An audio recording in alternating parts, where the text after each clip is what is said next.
नमस्कार दोस्तों, स्वागत है आज की इस वीडियो में। दोस्तों आज की इस वीडियो में बात करेंगे मोटर एक्सीडेंट में जो मुआवजा होता है किस किस को मिल सकता है, कौन कौन से ऐसे उम्मीदवार होते हैं जिनको जो मुआवजा की मांग कर सकते हैं, क्लेम कर सकते हैं मुआवजा का। दोस्तों आज की इस वीडियो बहुत इंटरेस्टिंग होने वाली है और आप सभी लोगों की लाइफ में यूजेबल होने वाली है। मैं ये नहीं कहूँगा कि किसी के साथ भी एक्सीडेंट हो सकता है तो आप ये कानून जानिए, लेकिन एक्सीडेंट बात की बात है, आप सभी को इस कानून को जानना चाहिए कि इससे आपको बहुत सारे बेनिफिट मिल सकते हैं। तो आपको बताना चाहूँगा इस जजमेंट का नाम सबसे पहले जान लीजिए, जो हमारे हाई कोर्ट द्वारा डिलीवर किया, कृष्णा और अन्य बनाम रामेश्वर व अन्य, इस केस का नाम है। जिसमें होता क्या है, तो इसमें एक व्यक्ति होता है जो मोटरसाइकिल से जा रहा होता है और सामने से एक ट्रैक्टर आ रहा होता है और ट्रैक्टर का जो ड्राइवर होता है उसको लापरवाही से ट्रैक्टर चला रहा होता है। ठीक है, तो उसमें होता क्या है, इसमें जो मोटरसाइकिल से व्यक्ति जा रहा होता है उसमें उसकी डेथ हो जाती है और उसका एक बच्चा होता है, उसकी भी डेथ हो जाती है, जो कि पेट में ही होता है। तो अब सवाल ये उठता है कि क्या वो बच्चा जो है, जो पेट के अंदर है, अगर उसकी भी डेथ हो जाती है उस एक्सीडेंट से, मोटर एक्सीडेंट से, तो क्या वो भी मुआवजे का हकदार होगा? दोस्तों आज की इस वीडियो में हम इसी टॉपिक पर बात करेंगे। मामला Punjab and Haryana high court का है, जहां पर Punjab and Haryana high court ने कहा कि मोटर वाहन दुर्घटना के दौरान गर्भ में पल रहा बच्चा भी मोटर वाहन अधिनियम के तहत मुआवजे का हकदार होगा। कैसे होगा? वर्तमान मामले में न्यायालय ने मोटर दुर्घटना के दावे में 9.29 लाख रुपए का अतिरिक्त मुआवजा देने का आदेश दिया। इस केस की सुनवाई जस्टिस सुबीर सहगल की द्वारा किया जा रहा होता है और इसमें कहा जाता है कि देखिए, जो इसमें व्यक्ति होता है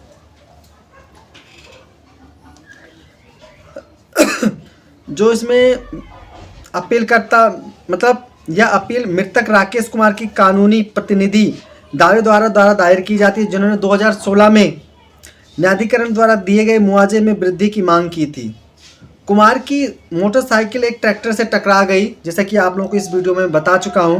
परिणाम स्वरूप वह अपनी चोटों के कारण दम तोड़ देता है। दुर्घटना के समय कुमार की विधवा गर्भवती है। मृतक की मृत्यु के बाद लगभग 2 महीने के बाद 2015 में लड़के का जन्म हुआ।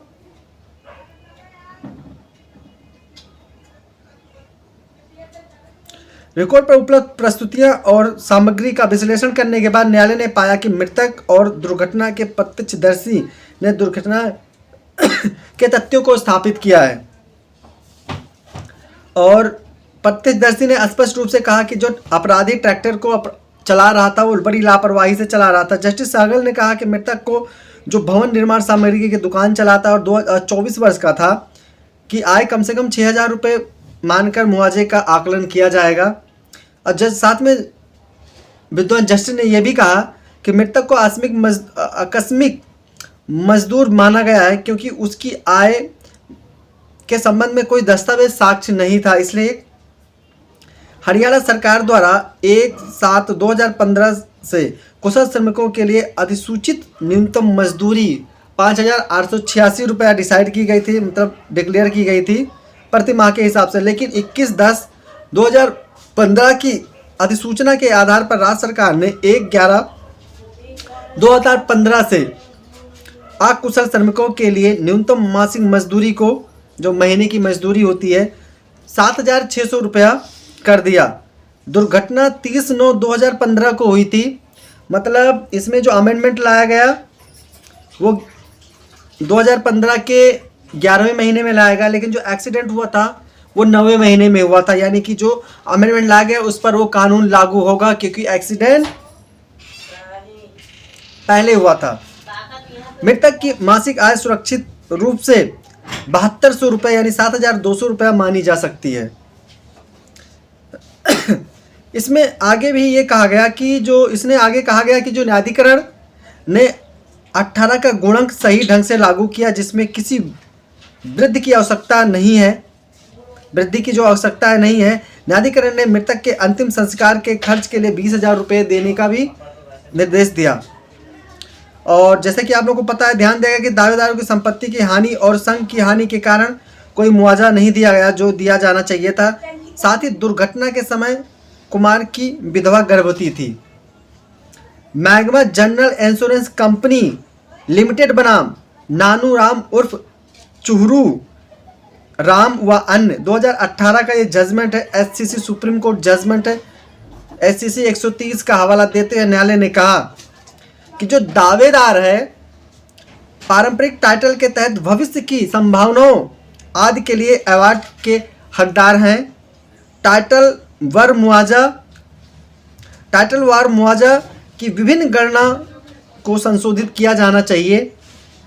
उपरोक्त मतलब इस सभी चीज़ों को, दलीलों को ध्यान में रखते हुए न्यायालय ने कहा जो अपील करता है उसको 9,29,000 रुपये अतिरिक्त मुआवजा का हकदार होगा, और जिसको दावा की जो याचिका दायर की गई थे उस डेट से लेकर 7.5% यानी 7.5% प्रति वर्ष के हिसाब से ब्याज भी अपीलकर्ता को देना होगा। तो दोस्तों इस बात से क्लियर होता है कि अगर कोई बच्चा पैदा नहीं हुआ है, पेट के अंदर है, अगर उस समय दुर्घटना होती तो वो भी दुर्घटना मुआवजे का हकदार होगा। ये चीज़ बिल्कुल क्लियर है। आशा करता हूँ इस वीडियो से आपने कुछ ना कुछ जरूर सीखा होगा। मिलता हूँ एक नई वीडियो में। बहुत बहुत धन्यवाद।